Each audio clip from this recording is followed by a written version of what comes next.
Assalamualaikum warahmatullahi wabarakatuh. Perkenalkan, nama saya Desi Istiqomah, NIM 34199053. Video ini dibuat guna memenuhi tugas dakwah lintas budaya. Kali ini saya akan menceritakan tentang salah satu tokoh wayang Jawa, yaitu Wisanggeni.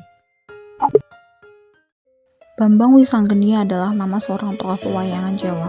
Tokoh ini merupakan sisipan dalam kisah Mahabharata versi pewayangan, karena kisahnya tidak terdapat dalam naskah Waracarita Mahabharata karya Krisnadwipayana biasa dari India, dan nama Wisanggeni tidak ditemukan dalam naskah Mahabharata berbahasa Sanskerta.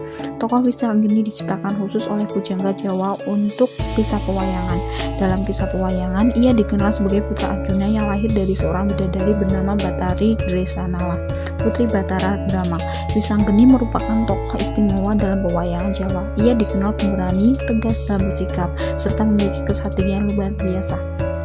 Kisah kelahiran Wisanggeni diawali dengan kecemburuan Dewasrani, putri Batari Durga, terhadap Arjuna yang telah menikahi Batari Dresanala.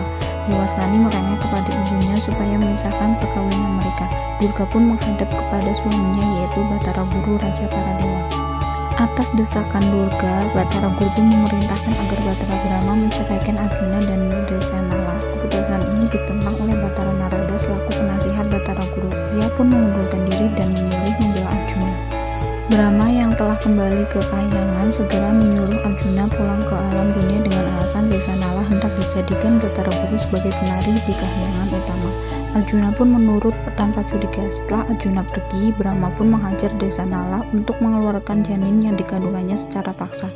Dresanala pun melahirkan sebelum waktunya. Durga dan Dewasrani datang menjemputnya, sementara Brahma membuang cucunya sendiri yang baru lahir itu ke dalam kawah Candra di muka di gunung Jamurdipa. Narada diam-diam mengawasi semua kejadian tersebut. Ia pun membantu bayi Dresanala tersebut keluar dari kawah. Secara ajaib, bayi itu telah tumbuh menjadi seorang pemuda. Narada pun memberinya nama Wisanggeni yang bermakna racun api. Hal ini dikarenakan ia lahir akibat kemarahan Brahma, sang dewa penguasa api. Selain itu, api kawah Candra di muka bukannya membunuh, justru menghidupkan Wisanggeni. Atas petunjuk Narada, Wisanggeni pun membuat kekacauan di kahyangan. Tidak ada seorang pun yang mampu menangkap dan menaklukkannya, karena ia berada dalam perlindungan Sang Hyang Wenang, leluhur Batara Guru dan Batara Brahma akhirnya bertobat dan mengaku salah. Narada akhirnya bersedia kembali bertugas di kahyangan. Wisanggeni kemudian datang ke kerajaan Amarta meminta kepada Arjuna supaya diakui sebagai anak. Semula Arjuna menolak karena tidak percaya begitu saja. Terjadi perang tanding di mana Wisanggeni dapat mengalahkan Arjuna dan para Pandawa lainnya.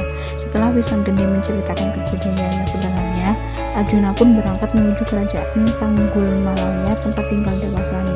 Melalui pertempuran seru, ia berhasil merebut Dresanala kembali.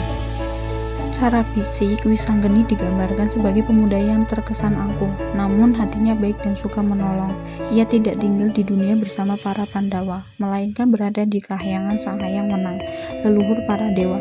Dalam hal berbicara, Wisanggeni tidak pernah menggunakan bahasa krama kepada siapapun kecuali kepada Sang Hyang Wenang. Kesaktian Wisanggeni dikisahkan melebihi putra-putra Pandawa lainnya, misalnya Antareja, Gatotkaca, ataupun Abimanyu. Sepupunya yang setara kesaktiannya hanya Antasena saja. Namun bedanya, Antasena bersifat polos dan lugu, sedangkan Wisanggeni cerdik dan penuh akal. Menjelang meletusnya perang Baratayuda, Wisanggeni dan Antasena naik ke kahyangan alang-alang Kumitir meminta restu kepada Sang Hyang Wenang sebelum mereka bergabung di pihak Pandawa. Akan tetapi, Sang Hyang Wenang telah meramalkan pihak Pandawa justru akan mengalami kekalahan apabila Wisanggeni dan Antasena ikut bertempur. Setelah melalui beberapa pertimbangan, akhirnya Wisanggeni dan Antasena memutuskan untuk tidak kembali ke perkemahan Pandawa. Keduanya rela menjadi tumbal demi kemenangan para Pandawa. Mereka pun mengheningkan cipta. Beberapa waktu kemudian, keduanya pun mencapai moksa, musnah bersama jasad mereka. Begitulah kisah Wisanggeni. Sekian, terima kasih. Wassalamualaikum warahmatullahi wabarakatuh.